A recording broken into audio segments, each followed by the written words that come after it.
નમસ્કાર, આપ જોઈ રહ્યા છો સ્પાર્ક ટુડે ન્યૂઝ સમાચાર નર્મદાથી મળી રહ્યા છે। સાંસદ મનસુખ વસાવાએ આજે નામ લીધા વગર ચૈતર વસાવા પર મોટા આક્ષેપો કર્યા। હંમેશા કાર્યક્રમમાં થતા ખર્ચ વિશે માહિતી મેળવી ખોટો હોબાળો કરી અધિકારીઓને તતડાવી મોટા તોડ કરવા એ જ એનું કામ છે। જિલ્લામાં બે મોટા રાષ્ટ્રીય કાર્યક્રમમાં 50 લાખ 75 લાખનો તોડ કરવા આપના મોટા નેતા ગયા હતા। મનસુખ વસાવાએ આક્ષેપ કર્યો છે। આમ આદમી પાર્ટીના નેતા ટીમો બનાવી અધિકારીઓને તતડાવી મોટા પાયે ભ્રષ્ટાચાર કરે છે। આવા ગંભીર આક્ષેપો સાંસદ મનસુખ વસાવાએ કર્યા છે। છતાં કેટલાક લોકો કોઈને કોઈ પ્રકારે એ રાજનીતિમાં હોય પણ એ પણ કંઈક મર્યાદા હોય। એને રાજનીતિમાં બધું જ હોઈ શકે છે, વિરોધ પક્ષ તરીકે ટીકા ટિપ્પણી બધું જ કરવાનો એને અધિકાર છે।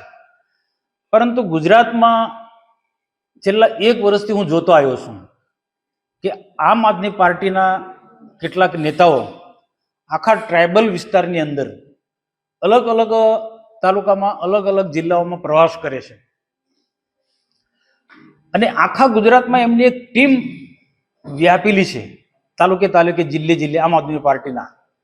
હું તો કહું એક પ્રકારના એજન્ટ પ્રકારના લોકો છે। આ લોકો આમ આદમી પાર્ટીના નેતાઓને કયા તાલુકામાં કયા જિલ્લામાં વિકાસના કામોમાં કંઈક ને કંઈક નાની મોટી ગરબડ થઈ હોય, લાખો રૂપિયાના કામો થવાના હોય તો હું સ્પષ્ટ માનું છું કે થોડી દોડ કંઈક ને કંઈક ક્ષતિ હોય છે। તો એક ક્ષતિ રહી હોય, કંઈક ભૂલ થઈ, કર્મચારી અધિકારી ભૂલ કરીને એની યોગ્ય દિશામાં યોગ્ય રીતના તપાસ માંગવી જોઈએ। પરંતુ આખા ટ્રાઇબલ પોકેટની અંદર, ટ્રાઇબલ બધા જ જિલ્લાની અંદર આવા કોઈક ને કોઈક વિકાસના કામો થયા હોય, એમાં રોડ રસ્તાના હોય કે પછી જંગલ ખાતાને લગતા હોય કે પછી મનરેગાને હોય કે કોઈ પણ પ્રકારના કામો, કેટલાક ઉદ્યોગો આજે ગુજરાતમાં ખૂબ સારી રીતના ચાલે છે અને લાખો લોકોને રોજગારી આપે છે। તો એ ઉદ્યોગો ચાલે એમાં ઉદ્યોગનો કંઈક ને કંઈક ક્ષતિ રહી હોય, કંઈક હોય, ભૂલ થઈ હોય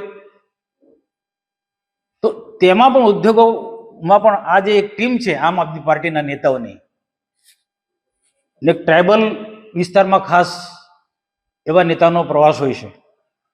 હવે પ્રવાસ કરી ત્યાં સુધી એમને કોઈ વાંધો નથી, પણ સરકાર પર, સરકારના મંત્રીઓ પર, અમારા જેવા નેતાઓ પર ચોર સાહુકારને દંડે તે રીતના એમની આખી કાર્ય પદ્ધતિ છે। પરંતુ આ જે નેતાઓ શું કરે છે કે એક કામને તપાસ માંગે, જિલ્લા સંકલનની મિટિંગમાં પણ તપાસ માંગે, સરકારમાં પણ તપાસ માંગે, ને તપાસ માંગ્યા પછી થોડાક હાઇલાઇટ પણ કરે સોશિયલ મીડિયામાં કે મીડિયા દ્વારા ગમે રીતના કે આ તપાસ ફલાણે માંગી, ને પછી એ અધિકારીને એ એજન્સી પાસે એનો તોડો પાણી કરે છે।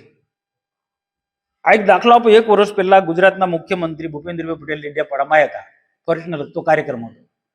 હવે તેમાં પણ 4, 5, 6, 10 દિવસથી ફોરેસ્ટની તૈયારી ચાલતી હતી। ગુજરાતભરના IFSથી માંડીને બધા અધિકારીઓ આવતા હતા કાર્યક્રમને સફળ બનાવવા માટે। એમાં સ્વાભાવિક ખર્ચ થાય, તો એ વખતે પણ એક ટ્રાઇબલ નેતા, આમ આદમી પાર્ટીના નેતાએ સોશિયલ મીડિયામાંથી ને જિલ્લા સંકલન મિટિંગમાં બધી રીતે હાઇલાઇટ કર્યું કે કરોડો રૂપિયાનો ખર્ચ થયો, જમવાનો, ચા પાણીનો આવો ખર્ચ થયો, આવો ખર્ચ થયો। આમ કરીને ત્યાં એક રેન્જ ફોરેસ્ટ ઓફિસર પાસે 50 લાખનો તોડ કર્યો। 50 લાખનો તોડ કરીને આખો પ્રશ્ન શાંત થઈ ગયો।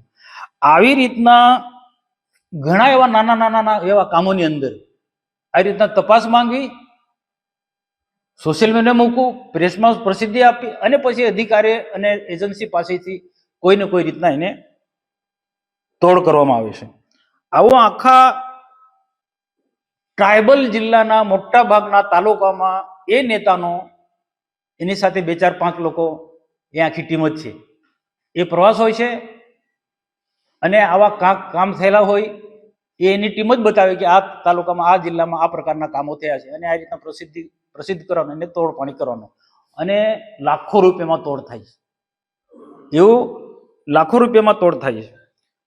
અહીંયા અમારા પાસે એક પત્ર પણ આવ્યો છે અને પત્રમાં કેટલાક લોકો અપેક્ષા રાખી છે અને આવા લોકોને રોકવા જોઈએ। તો જે 1.5 વર્ષ પહેલા ટ્રાઇબલ મ્યુઝિયમમાં મર્ડર થયા હતા, એ મંડળનું બધા જ લોકોએ ભેગા મળીને, સરકાર તરફથી મંત્રી આવ્યા હતા, અમે બધાએ ભેગા મળી, આમ આદમી પાર્ટીના પણ બધા નેતા, બધાએ ભેગા થઈને અમે જે મરનાર વ્યક્તિને 25-25 લાખ રૂપિયા આપ્યા એ એજન્સી પાસે. પણ બાકીના કેટલાક નેતાઓએ, ચૂંટાયેલા લોકોને એમની સાથેની એક ટીમ, એમને 10-10 લાખ રૂપિયાનો તોડ કર્યો. 10-10 લાખ, જો આ બહુ હું ગંભીરતાથી હું આ વાત મીડિયા સમક્ષ વાત કરું છું, બહુ જવાબદારીપૂર્વક 10 લાખ રૂપિયાનો તોડ કર્યો. એમાં બધી રાજકીય પાર્ટીના આવી જાય છે. સર તે પણ અધિકારીઓ એમને આપી, આખી વિગત આપી કે આખા એકતા પરેડનો આટલો ખર્ચ, ટ્રાઇબલ વિભાગનો બિરસા મુંડા જન્મ જયંતિનો ડેડિયાપાડાનો આટલો ખર્ચ, અને એજન્સીઓના નંબર લીધા, કોન્ટ્રાક્ટરોના નંબર લીધા એ ટ્રાઇબલ નેતાએ, અને પછી એ અધિકારીઓને ફોન કરે કે આટલો ટોટલી ખર્ચ થયો છે, એમાં મારા આટલા ટકા હોવા જોઈએ. એકતા પરેડમાં આટલો ખર્ચ થયો, એમાં મારા આટલા ટકા હોવા જોઈએ. ડેડિયાપાડામાં બિરસા મુંડાના કાર્યક્રમની અંદર આટલો ખર્ચ થયો, તો મારા 75 લાખ રૂપિયા માંગ્યા. આ ટ્રાઇબલ નેતા જે પોતાની જાતને આદિવાસીઓનો મસીહા ગણે ને એક અલગ અલગ તાલુકામાં ફરે છે, જિલ્લાઓમાં ફરે છે, આદિવાસીઓમાં, ને આદિવાસીને ઉશ્કેરી ફરે છે, ક્યાંક આવા કામો હોય ત્યાં પછી તપાસના બાને પછી તોડ પાણી કરવાના આ ધંધા, એક પ્રકારનો આખો નેટવર્ક છે આ લોકોનું. આમ આદમી પાર્ટીના લોકોનું એક પ્રકારનું આખા ટ્રાઇબલ વિભાગની અંદર આખું એક નેટવર્ક છે, ને એના કારણે વિકાસના કામોમાં કોઈ ને કોઈ રીતે રોડા નાખવાના ધંધા આ પ્રકારના કરે છે. હું ચોક્કસ માનું છું, કામ થતું હોય ત્યાં ક્ષતિ હોય તો ક્ષતિ હોય તો એમાં ઘણા બધા નિયમો છે. યોગ્ય જગ્યાએ તપાસ માંગો તમે, પણ તપાસ માંગે એને પ્રશ્નોનો ઉકેલ લાવવો જોઈએ. પણ આ તો એને પછી તોડ પાણી કરો. આના 75 લાખ રૂપિયા માંગે, તમે વિચાર કરો. આમ તો રકમ મોટી હતી, બંને જગ્યાની મોટી ખર્ચના પ્રમાણે એમને મોટી રકમ માંગી, પણ છેલ્લે 75 પર આવ્યા કે 75 અમને આપો. આ બધી વાત મારી પાસે ઘણા ટાઈમથી આવી છે, અને તેમાં એક પત્ર પણ આવ્યો છે, અને પત્રમાં પણ બહુ કેટલાક અમારા લોકો પણ છે. હું બહુ સ્પષ્ટ હું કે મારી સાથે જોડાયેલા હોય, ભાજપનો હોય, કોંગ્રેસનો હોય કે આમ આદમી પાર્ટીનો હોય, પણ કરપ્શન કરતો, ભ્રષ્ટાચાર કરતો હોય એમાં હું કોઈને છોડું નહીં. મારી સાથે ફરતો વ્યક્તિ પણ આ રીતના પ્રજાના પૈસાનું શોષણ કરતો હોય, તોડ પાણી કરતો હોય, અધિકારીઓને દબાવતા હોય, કોન્ટ્રાક્ટરોને દબાવતા હોય, એમાં ભાજપનો ચૂંટાયેલો પ્રતિનિધિ હોય કે પછી કોંગ્રેસનો ચૂંટાયેલો પ્રતિનિધિ હોય કે આમ આદમીનો ચૂંટાયેલો પ્રતિનિધિ, કોઈ બી મારા માટે બધા સરકાર. એ ભ્રષ્ટાચાર એટલે ભ્રષ્ટાચાર. ને આજે એકબીજાની આ જિલ્લાની અંદર એકબીજાની મિલીભગત છે. બોલું છું, થોડા દિવસ પહેલા નીલભાઈ બોલ્યા, બાકી કોઈ બોલતું નથી. કેમ ભાઈ? બધાએ બોલવું જોઈએ. કોક ને કોક બધા એકબીજાની મિલીભગત છે એટલે કોઈ એકબીજા બોલતા નથી બધા. બાકી બેફામ પ્રમાણે આમ આદમી પાર્ટીના નેતાઓ, ભાજપ સરકાર બધા પર આરોપ મૂકે છે, વહીવટી તંત્ર પર આરોપ મૂકે છે, અધિકારીઓ પર આરોપ મૂકે છે, અધિકારીને ડરાવે છે, અધિકારીને ધમકાવે છે. કોઈ બોલતું નથી. કેમ ભાઈ? એકબીજાના તાર અડેલા છે. તો આ જે વસ્તુ જે છે આ રોકવા માંગુ છું.